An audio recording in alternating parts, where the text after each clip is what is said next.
Cara Santana, and I'm a member of the Little Markets Council. I'm so honored to be participating in conversations with Changemakers to celebrate International Women's Day.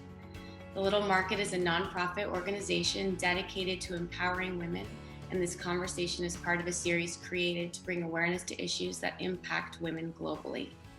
Today, I'm talking with Grace Meng, Associate Director in the U.S. program of Human Rights Watch and an expert on immigration in the U.S., and who is also a member of the Little Markets Council.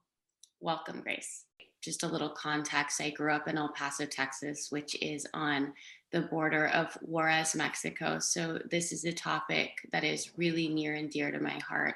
I'm so interested to understand what drew you to the topic of immigration rights and policy reform regarding this issue. Sure. I am an immigrant. My parents were immigrants. And that's an obvious reason that I would be interested in immigrant rights. But I think what really drew me was in college. Well, actually, let me start over. What really drew me into immigrant rights, even beyond my own sort of personal experience as an immigrant, was that in law school, I represented an Ethiopian asylum seeker as part of the immigration asylum clinic. And it was really just a life-changing experience. He had been tortured in prison. He had been separated from his wife. His wife had also been tortured and raped and actually had become pregnant as a result of that rape in prison. He had endured, unimaginable things. And he had come to this country seeking refuge. And our clinic was representing him. And the trust that he put in me and my partner, the confidence that he gave us and trusting his story with us, it was such a moving experience. I really felt like this was an area where I could put my law degree and advocate for people on such a human level, for the core of what makes us human, with the hope that he could eventually be reunited with his wife and his children. And that's really just kind of driven my work since. It's wanting to put my law degree in service of people's lives. It's the core of what it means to be human. So you spoke a little bit about working with an asylum seeker. And I think there's so many different misconceptions about what it is to claim asylum in the United States. Is it a constitutional right? What rights do asylum seekers actually have? Can you sort of break that down for us? Because it's such a complex and robust issue. And I think some clarity would be very helpful. Sure.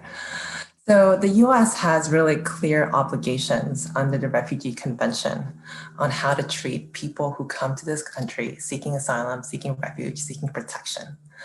And this is an obligation out of the treaty. The Refugee Convention came out of the world, the international community, realizing that it was not acceptable for people to have no place to go, to be in danger, to be severely displaced.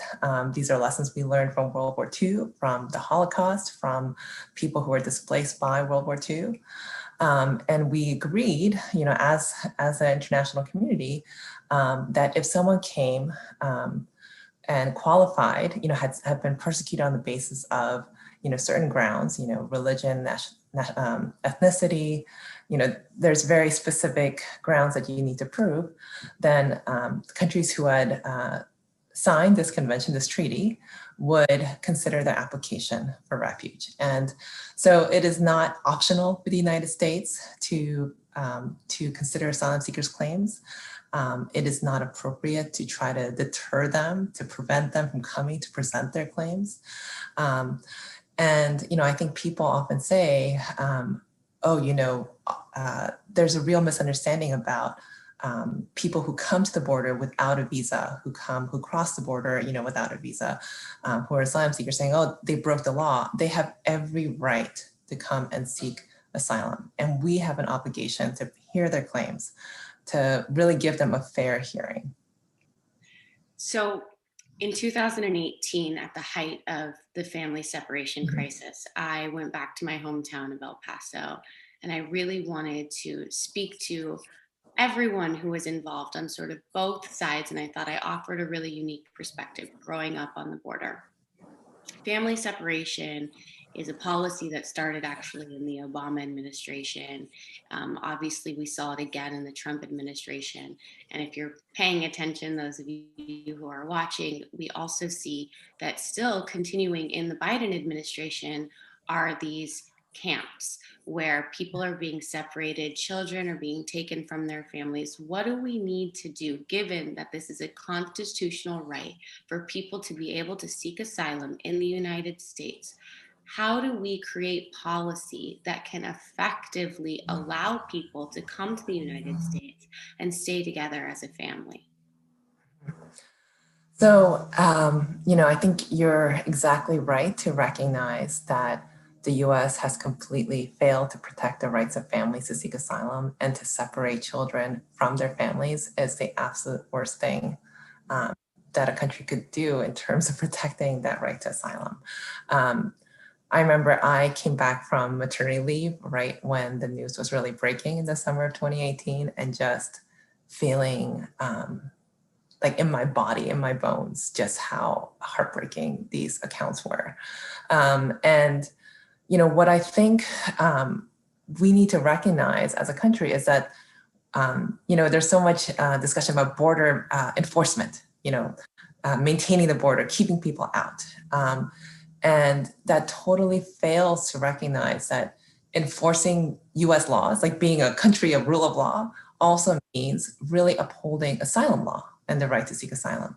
And so we are really seeking a reimagining of the border, where we are able to process people humanely, provide reception centers.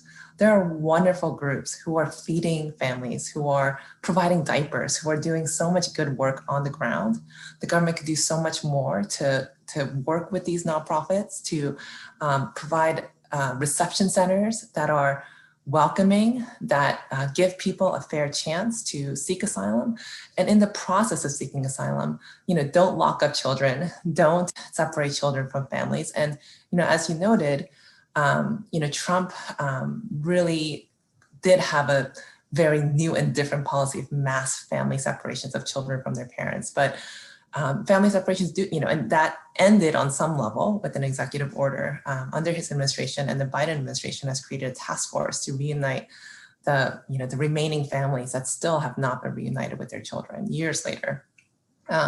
But family separations do continue. There are children who are separated from their grandparents. There are children who are separated from older siblings who are like mothers to them, fathers to them. And so we really need to reimagine how we see the border, that it can be a system that is really based in rule of law, but that is seeking to manage and facilitate the processes that we need to uphold the rule of law, to protect the right to seek asylum, and to ensure that people are getting a fair hearing.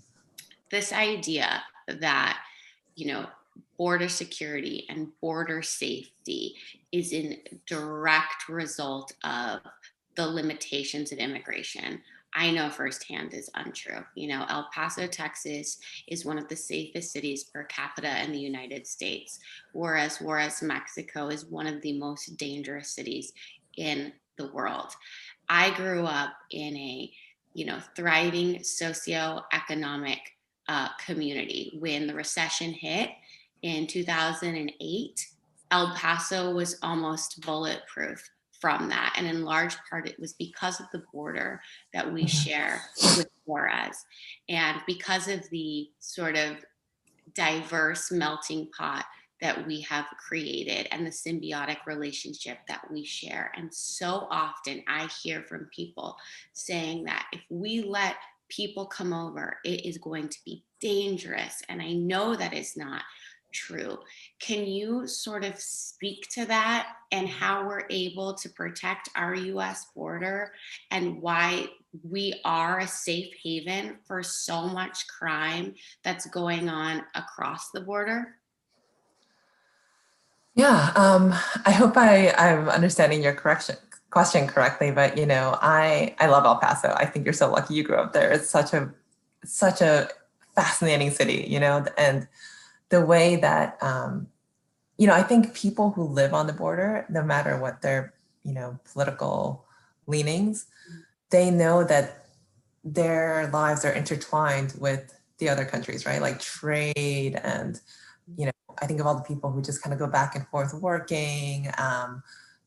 It's I love like when you're in El Paso, you'll hear people switch from English to Spanish like every 5 seconds, and it's just not seen as like, well, we need a wall here because those people are dangerous. Like they know that they can keep that El Paso can be safe, that they can have a safe community that is low in crime, that is, strong and vibrant. Even if terrible things are going on, of course, we want things to improve in Juarez. I mean, that's just, that's a really difficult situation for the people who live there.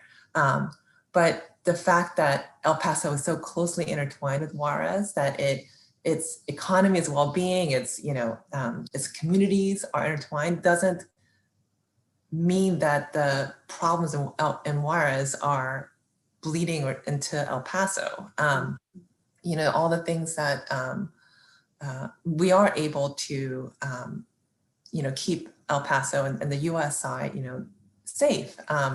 And so I think that this, idea that somehow, I think just in general, like the idea that public safety comes from walls and prisons and locking people up and throwing away the key, or throwing someone out of the country and thinking they'll never come back. Like that is just not how public safety works. Like if you think about even something like, gangs, like people who are really experts on gang prevention know it's not, just about like, oh, let's just lock up all the 16-year-olds and throw away the key. It's like, no, you have to do gang prevention.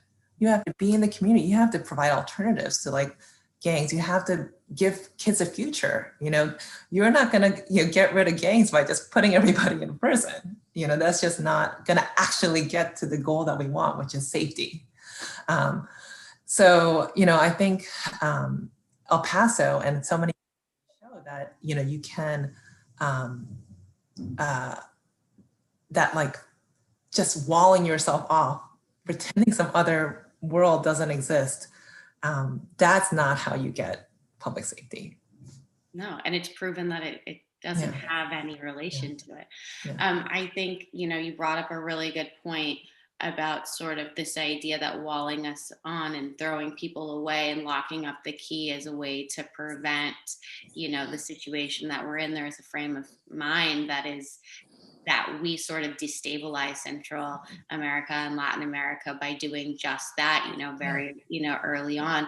And, unfortunately, the result is that women in those communities are more vulnerable. Do you feel like the United States has a responsibility to sort of help restabilize, Central America and Latin America? And if so, is that something that human rights, has any like hand in?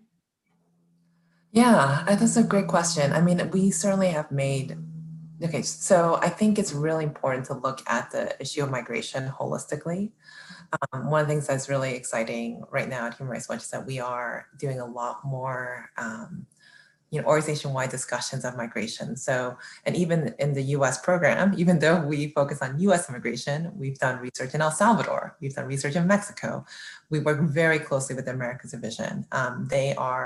They've been researching, Venezuelans impacted by, Trump's immigration policies, and we consult with them and we discuss how we can push our findings into, to Congress. And so, I think it's really important to recognize that U.S. foreign policy and U.S. Deportation policy have affected these other countries and destabilized them. And your point about what we did with Central American gangs, in the 80s. So, people are so terrified of MS-13 and these gangs that's like, oh, these foreigners are coming to harm us, and like those gangs were born in LA. They are like, we made them. Like, I mean, we created them, it was, I do think we bear some responsibility for for what happened. And, those are also, and then, they were deported and they continued to grow in the other countries. They harmed, people in those countries who are now seeking refuge in our country. I think to really stop the cycle of violence, you can't just think that you're going to throw someone in prison or throw someone out of the country and that's going to stop it. It really has to be an effort that is, much broader, that is really, again, getting back to, a lot of the kids who get caught up, they're kids. And, from a human rights perspective, I often think of them as child soldiers, right? Like we think about child soldiers and armed conflict and how we want to rehabilitate them and help them. That's not that different in gangs, right? They're all recruited by older people. They don't, what did they know? What did they feel? They've often experienced trauma in their past. I mean, I remember this one person I've met who's an adult now, like he was a young refugee from Southeast Asia. His mom, who had also suffered tremendous trauma, just up and left one day. He just, has not seen her since he was like 10. And, what does that do to you, and yeah, then he got involved in gangs later. And now he actually has moved on and has become a tremendous force for, helping people in similar situations now. He is a tremendous asset to this country, to his community. And, I think that he is helping to end the cycle of violence, not, let's just keep throwing more people out of this country or throwing them in prison. I completely agree with you. When I have conversations with people who maybe aren't as invested in this particular issue, there's a lot of misconception, like we spoke about earlier, about people coming to the United States, about people just being able to walk in and not having, any sort of prerequisite or burden once they're here to, not assimilate necessarily to the culture, but to get a job or to, be taxpayers and to really be invested in the social fabric of the United States. And that really troubles me because from, my limited knowledge, I know that being granted asylum, it's really only a slim percent of people who come over to the United States are actually granted asylum. I think the statistic I heard recently was like 5%. People think, people come over from different countries and they don't show up to their obligations in court. They don't go through the process. And the statistic I heard is all but really 2% of people are showing up to their court-appointed hearings, are getting jobs, are paying taxes. What are some of the biggest sort of misconceptions that you hear people talking about that we can sort of break down? Because I feel like once you look at this from a truthful and compassionate and humane way, we're really so much more similar than we are apart. So I'd love to sort of hear that from you. Yeah, I think you're exactly right in pointing out there's these massive misconceptions. The one big one is that families who are allowed to enter the country enter the court process, which is a slow one right now. It's very slow. It can take years for the asylum process to complete itself. And, you hear that, oh, they don't show up in court. They just disappear and are living underground. And it's not true. There are programs that have really helped families understand the process, have connected them to lawyers and nonprofits serving, asylum seeking families. And when those families get that kind of support, they do show up at hearings. 98% of the families in this one program showed up in court and they went to every hearing because they want asylum. They want to get the grant. They believe that, this government, that's one of the most heartbreaking things is that, so many people do really believe this country is a country that values human rights and wants to protect people who are in need of, who have experienced human rights abuses. And it's sort of heartbreaking to see their disillusionment about what this country, does, which is, treat asylum seekers terribly, lock them up, lock up children. So, I think that if we, I think, and then, people who become, part of this country, they are working in so many different areas, becoming part of the community. I think a lot of people don't realize, even, people who've been living here for years without legal status, many of them pay taxes. There's estimates that, Social Security is being, sort of bolstered by the taxes of undocumented immigrants who won't be taking it out, at the end of their retirement. And so, not to mention, this country has relied so much on immigration on, every facet of their lives. One thing that I think the pandemic has really showed us is how many essential workers are immigrants, people who literally put food on our table. I mean, we would not be eating, without immigrants in this country. And so to assume that immigrants are coming here and not contributing, are not, becoming part of this country it's completely false. I know, and it's so frustrating. Where do you think sort of this negative connotation that people coming to the United States, asylum seekers, people wanting a better life, where do you think this sort of negative connotation came from, and what can we do to disrupt it, amongst ourselves, and to get the conversation shifting from sort of this idea that is really embedded in fallacy into an honest dialogue about what it takes to qualify, the process that happens, and shifting gears in the way we talk about people coming into this country seeking asylum? Yeah, I mean, I think that's such a good question. It's like the $1 million question is, why do we have these major misconceptions about immigrants and immigration that have persisted for so long? I think on a human level, there was a really heartbreaking story in the New York Times soon after Trump was elected of a small town somewhere in the Midwest, a restaurant owner who was married to a US citizen who had voted for Trump, and then he got arrested and was getting deported. And she was shocked, that she thought Trump was not going to deport people like her husband. And the whole town was shocked. I mean, they were, probably if you asked them, what kind of immigration policy do you support? They would have said, deport them all. But then they didn't want, this person that they knew and loved to be deported. So, I do think that the more, one of the biggest shifts in sort of public opinion have been around dreamers.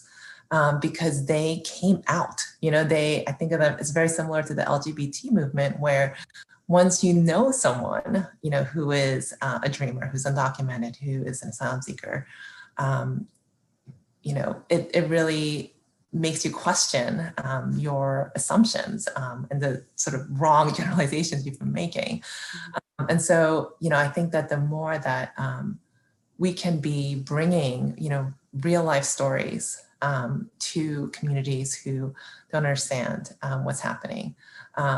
And I think, again, this is where, I think the border nonprofit groups are just really amazing. I mean, I heard a NPR story about a church in Indiana that was making sandwiches to go feed people at the refugee camp in Matamoros.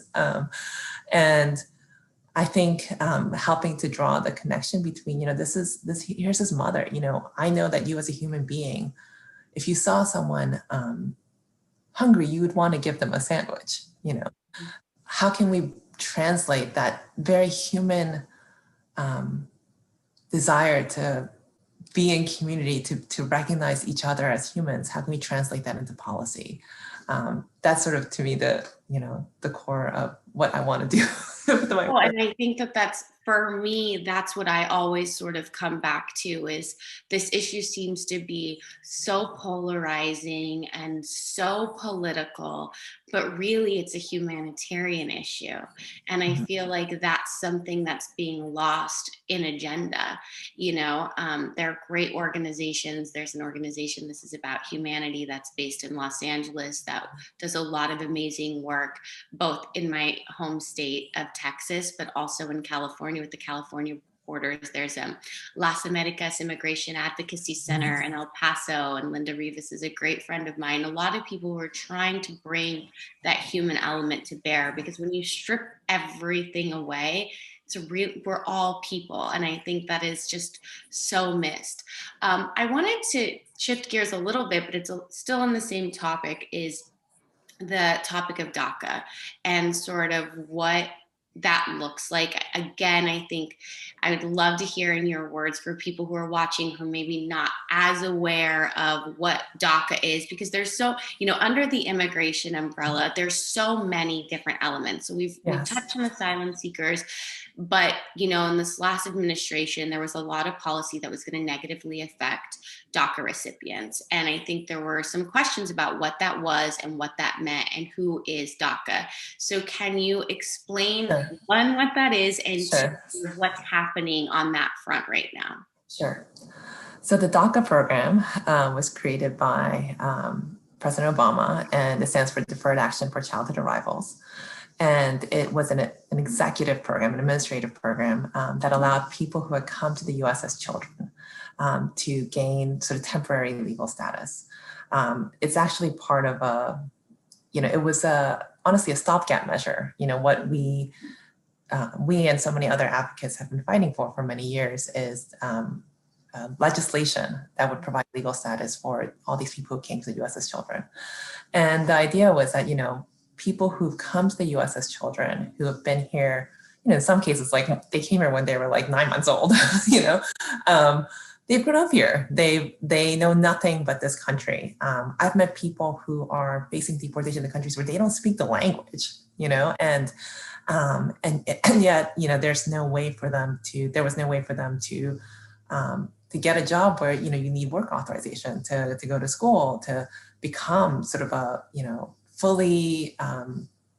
full member of, this country and this society. And so, so the DREAM Act, which was introduced years and years ago, would have provided a path to citizenship for these people.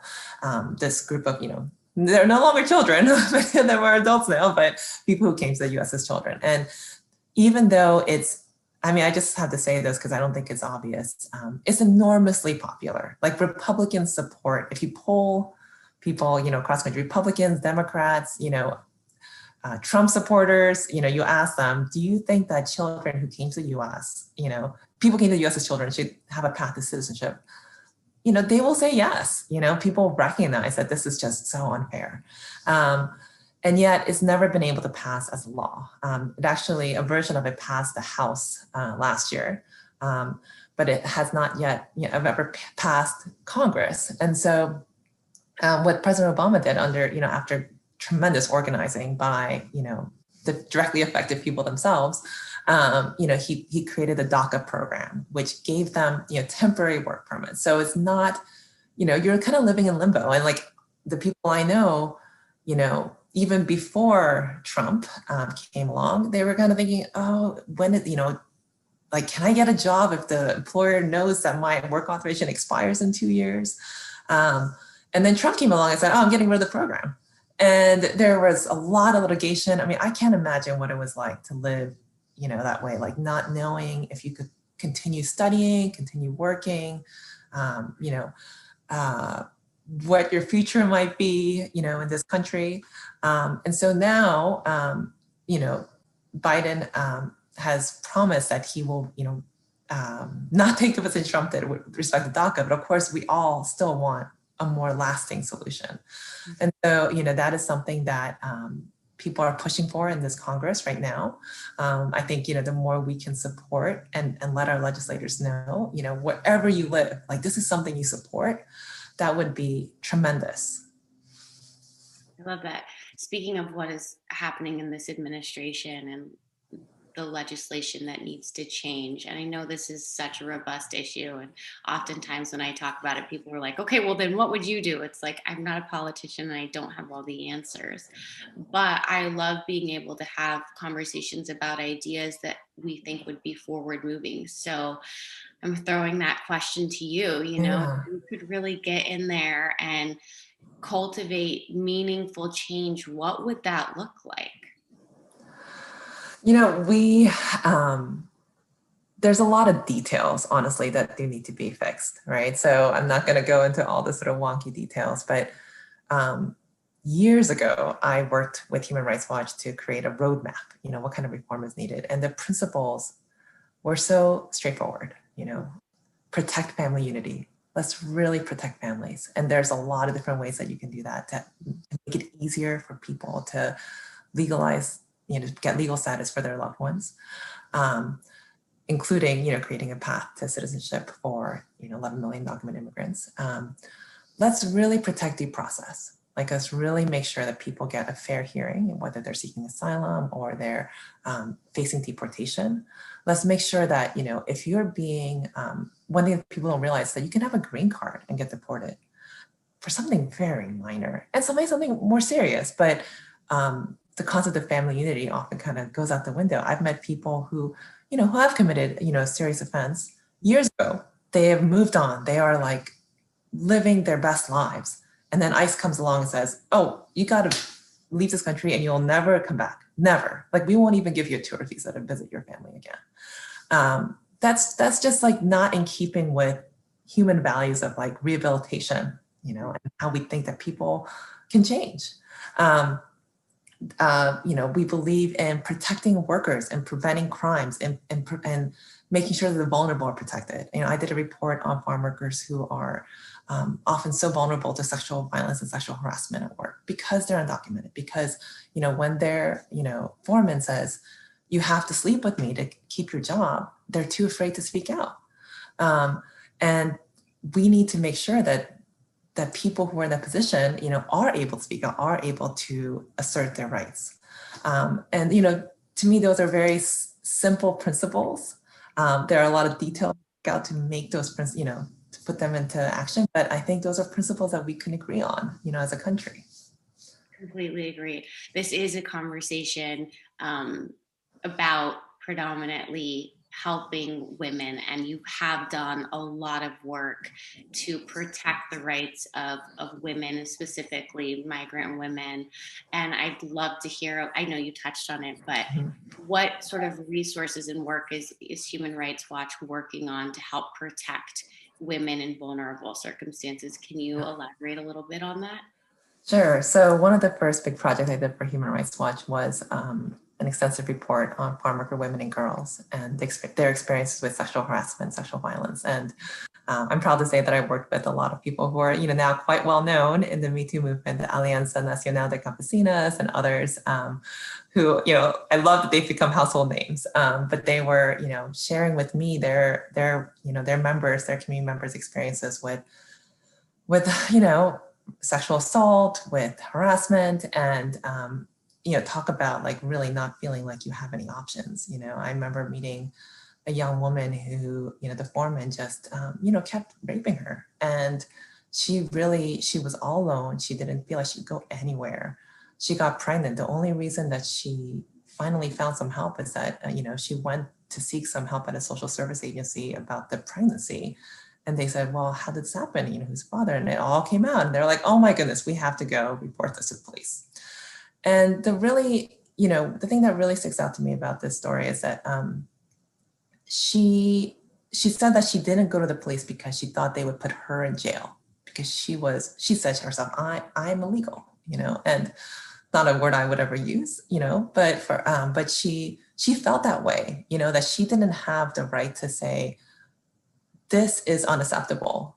And, I think that that's something that, whether it's, farm worker women, whether it's, an immigrant survivor of domestic violence, whether it's, a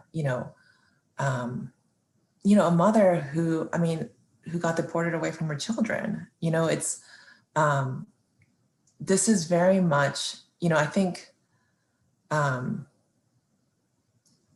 it's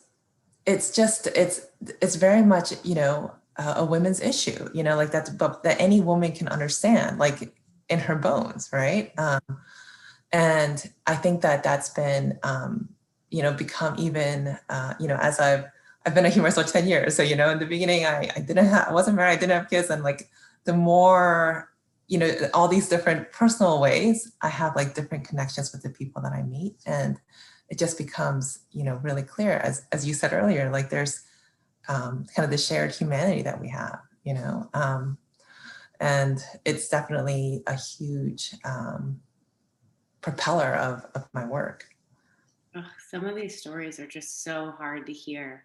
The story you just shared, it's just like, it really, I mean, it just touches you like on such a deep level, and this is not the first or second or third or fourth, unfortunately, time I've heard stories of this nature, but it just really, yes, as a woman makes you go, here I sit, with the luck that I've been given in this life to be born, in the United States, to be a woman of privilege. And yet I'm still susceptible to some of the same treatment. Luckily, I have the resources and the voice and the ability to seek, refuge or whatever it may be, and to feel so powerless and to feel so vulnerable and to feel so forgotten.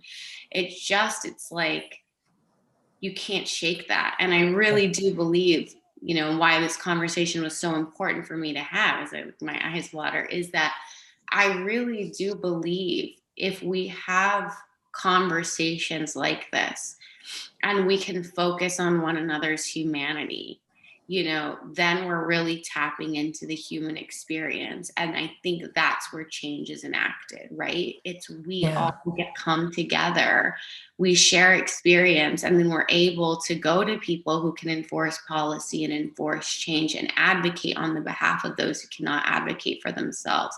The work you're doing is so important. I feel so lucky to be having this conversation with you. I've gotten so much from it. And as we wrap up, I want to know, what keeps you hopeful? What keeps you going in circumstances that at times just feel so dark and so dire and so hopeless? So, as you said, like these stories are so heartbreaking and they're so often hard to hear, but what really keeps me going is that so many of the people I meet, despite having endured just such difficult, unimaginable things, they have tremendous strength. And I think about I stood on a bridge between El Paso and Juarez last fall? I can't remember anymore, but I've walked that bridge a million times. I know. And I was standing there with some, we were helping to escort some asylum seekers, to help get them past, CBP is supposed to let them in, but there's this kind of like, you have to wait your turn and we don't have any room and no, you better wait here. And these mothers with their children had been living on the street for months, waiting for their turn. And this, you know what Juarez is like, it's not a safe place to live on the street. And they were Mexicans who actually have been fleeing, drug cartel violence. So being in a city like controlled by drug cartels feels terrible. Mm-hmm. But they, they're sitting there, they're like helping their kids stay calm. I'm thinking, oh my God, how can you keep those kids like standing here for like an hour? Like they're so much better behaved than my kids. And they're just, it's so much courage, like so much strength, so much hope for themselves and their children. It's this persistence that, if they can continue to have hope, then why should I despair, And that really keeps me going. I mean, they are just, I think of, these mothers protecting their families as warriors. And I'm so glad to be supporting them in any way I can. I love your hope and optimism. It's really infectious, and you must have to be so hopeful and optimistic doing the work that you're doing. But yeah, you look at what's happening right now, taking children away from their mothers and their fathers. I've heard stories from, both women and men who brought their children over here to create a better life, and then they've been stripped from them. And now you have these children that are separated from their families. Yeah. And I can't help but think that we're sort of propelling a future issue ahead of us that is only going to complicate this matter more. So thank you for everything that you're doing with the Human Rights Watch and working to sort of create policy and effective change, and for sitting down and talking with me. Is there anything I left out or you wish we would have talked about that we can do now? I know I've like... No, this was great. It's like you had such smart questions. This was, really, I don't feel like they were. Yes, and I love that you're so, I mean, I can tell you're just like so, like, I don't know, really committed and invested. And I'm so thrilled, like really, really thrilled for, you know, what you're doing in terms of bringing this issue to all the spaces you touch. So I'm really, really, really thrilled. Oh, well, thank you. Yeah, I got to do this. Growing up in El Paso, it was, you know, it's just like you literally drive. I would drive to my like private prep school, you know, and as you're driving on the 10 freeway, you literally look across the border and you can see Juarez. So even though there was such a clear disparity, I went to school with a lot of kids who crossed the bridge every day, you know, to go to school.